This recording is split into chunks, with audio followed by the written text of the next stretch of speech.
Bastian time. I'm your host, Bastian.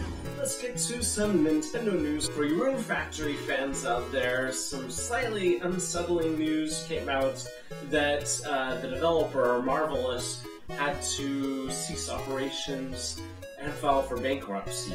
Although, after this, there was a statement from the Rune Factory 4 producer who said, "Hey, thanks for all of your support, guys. Just so you know, the team is still working on the next game. I can't tell you what the next game is yet, but I thought operations were ceased." So conflicting reports out there. They definitely are filing for bankruptcy, but maybe they're still moving forward with some of their operations.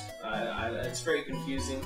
Maybe the people who are actually working on Rune Factory 4 is technically a different company that is a subsidy of Marvelous. I have no idea. I'll be sure to be more clear with you next week if we get new details. And then super exciting news for me, probably you're not going to care because I don't think there are too many East fans out there.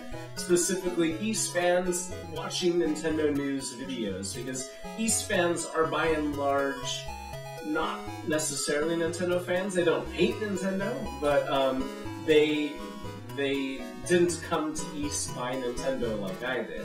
They usually came to East by the TurboGrafx 16 or PCs, but or actually, it turns out a lot of them from the PSP because there was an East game on that, and now there are more East games on that. But in any case, the point is a East game made only for the Super Nintendo, well, Super Famicom, East 5.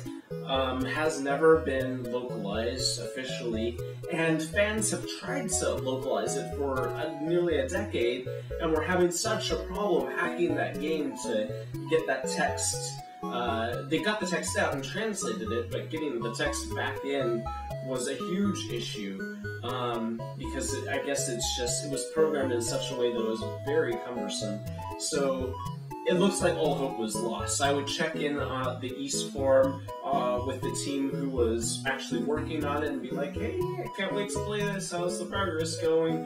And usually there are crickets, or sometimes somebody from the team would be like, "Oh, yeah, we'll work on it again someday." But then, out of nowhere, this past week, the English patch was released, so if you want to play East 5, now you can. I have been playing it. I started playing it and then I was like, well, I'm still in the middle of playing A Link Between Worlds, and I'm trying to take my time with A Link Between Worlds. I didn't want to just let myself beat it in like a day or whatever. I really wanted to stretch it out and try to do like a dungeon a day, so that way I felt like it was a big, long, satisfying journey. So I still haven't finished Link Between Worlds as I'm recording this video, but by the time you see the video, I probably will have finished it. But yeah, so I played a little bit of East 5, but I'm gonna hold off until I'm done with Link Between Worlds. Anyways, that's it for this episode of Nintendo News. See you guys tomorrow for some Zelda news. Bye, guys!